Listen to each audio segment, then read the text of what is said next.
I think in bottom, populism in many ways is more of a style than an ideology. Trump harnesses that same sort of dynamic. Yeah.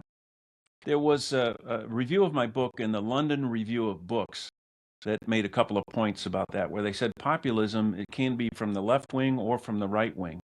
And typically, if populism is from the right wing, they will, in what one writer said, punch down at immigrants or Jews or blacks or some other marginalized group or persons. And then left-wing populists typically punch up Wall Street bankers or the rich people or things like that. And so you have an example of Huey as a left-wing populist who opposed tax breaks for the wealthy. I think in bottom, populism in many ways is more of a style than an ideology. Whereas most politicians are cautious and want incremental change, populism is more dramatic and it's more far-reaching and it's more extensive changes advocated. But I think it all depends whether they know it or not. Is on the American dream.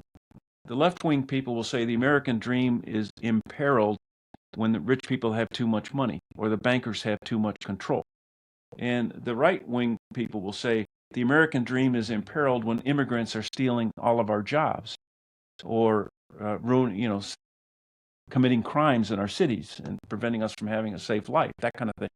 And so there are these different aspects of the American dream that I think are in tension. So if you look at Huey then as a left-wing populist talking about the rich, and then you look at Trump as a right-wing populist talking about immigrants or migrants and things like that, you can see the two aspects of populism. But I think either side, either the left or the right, could actually benefit from reading my book because I discuss what the sociologists call issue framing and mobilization and confrontation. And what I think Huey was adept at is framing solutions that were realistic and that met the real problems of people. And then he could sell the people on his ideas because his issue frames were good. And he obtained significant power just from the power of his own ideas. And I think that's something that should be emulated by other politicians today. He was the consummate salesperson. So here's the big question: Broderick Crawford or John Goodman? Crawford. I agree. I thought that black and white movie was just outstanding.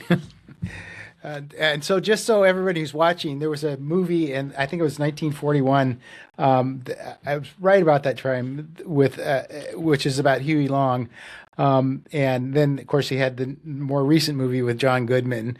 And so, if you haven't watched, if you watched the John Goodman one and you liked it, go back and watch the Broderick Crawford one. You'll love that. So okay, so And you said All the King's Men, that was the Broderick Crawford movie.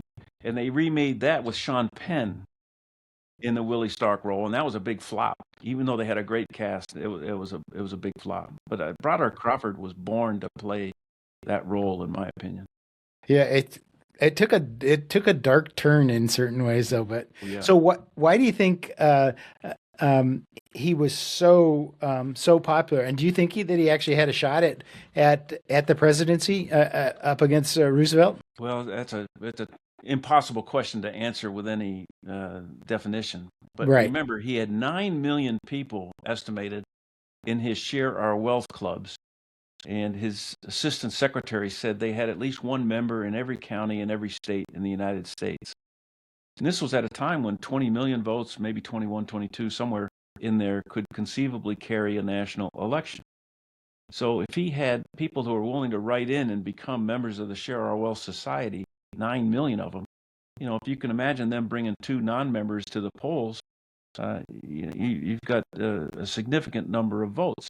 And most of them were concentrated in the South, and he was probably stronger in the West than in the Northeast. But it's possible that he could have split the liberal vote with Roosevelt, elected a Republican, and then been in a position to run for president again in 1940 and win. And the weird thing is that would have basically duplicated what he did in the state of Louisiana. In 1924, he ran for governor, split the progressive vote. The conservative was elected, and then he won election as governor in 1928. So it's interesting that his career has these similar features at each stage of his career.